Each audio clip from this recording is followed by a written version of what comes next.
என்னம்மா இது என்ன பண்ணிட்டு இருக்கீங்க? ஆவரம்பூ. ஆவரம்பூ எதுக்கு இது? சுகருக்கு நல்லது.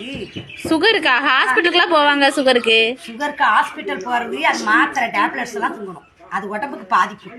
ஆனா அந்த ஆவாரப்பூல நம்ம சுகருக்கு எவ்வளவு இறக்குமோ அவ்வளவு நார்மலா நம்மள வச்சுக்கணும். நாட்டு வைத்தியமா அப்போ? நாட்டு வைத்தியம். எப்படி பண்ணணும் இது? சொல்றேன்.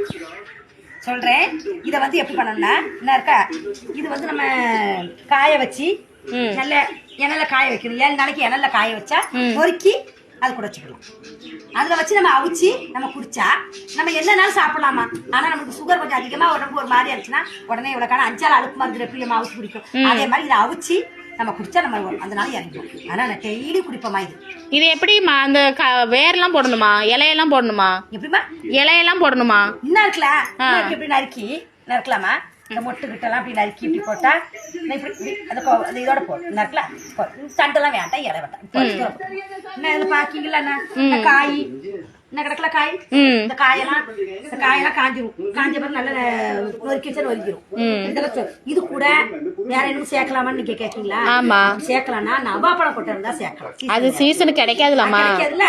அப்ப இதை மட்டுமே காய வச்சு நம்ம சாப்பிடலாம், அவிச்சு குடிக்கலாமா. காலையில அவிச்சு நம்ம வேலை செய்யும்போது முன்னாடியே கொஞ்சம் அவிச்சு போட்டு அதுக்கப்புறம் வேலையெல்லாம் முடிச்சுட்டு அதெல்லாம் நம்ம எடுத்து குடிச்சுக்கலாம்.